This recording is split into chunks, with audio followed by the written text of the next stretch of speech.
জাতীয় সংসদের শব্দযন্ত্র সংস্কারের কাজ অন্তর্বর্তী সরকারের সময়ে করেছে সাবেক স্বাস্থ্যমন্ত্রীর ভাইরার ঠিকাদারি প্রতিষ্ঠান।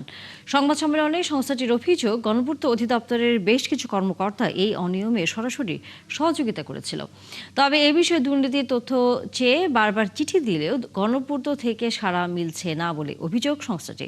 দুদক জানায়, 2018 সালে আওয়ামী লীগ আমলে স্থাপিত শব্দযন্ত্রে অনিয়ম এবং অন্তর্বর্তী সরকারের সময় সংস্কার কাজে দুর্নীতি খতিয়ে দেখতে গত জানুয়ারিতে অনুসন্ধান শুরু করে সংস্থাটি। তথ্য বলছে, গণপূর্তের নির্বাহী প্রকৌশলী আনোয়ার হোসেনের যোগ সাজশে প্রায় 4 কোটি টাকা সংস্কার কাজ পায় কমিউনিকেশন টেকনোলজি লিমিটেড। পর্দার আড়ালে এই প্রতিষ্ঠানের মালিক জাহিদুর রহিম জোয়ারদার, যিনি স্বাস্থ্যমন্ত্রী জাহিদ মালিকের ভাইরা ও সাবেক হুইপ নূরে আলম চৌধুরী লিটনের ক্যাশিয়ার।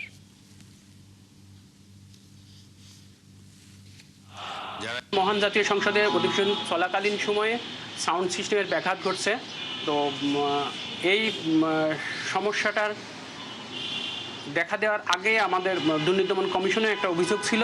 অনুসন্ধানকারী কর্মকর্তা গণপূর্ত অধিদপ্তরের সংশ্লিষ্ট তত্ত্বাবধায়ক প্রকৌশলীকে ইতিমধ্যে তিনবার চিঠি দিয়েছেন, এমনকি গণপূর্ত অধিদপ্তরের প্রধান প্রকৌশলীকেও এই জাস্ট গত 7ই এপ্রিল আবারও চিঠি দেওয়া হয়েছে।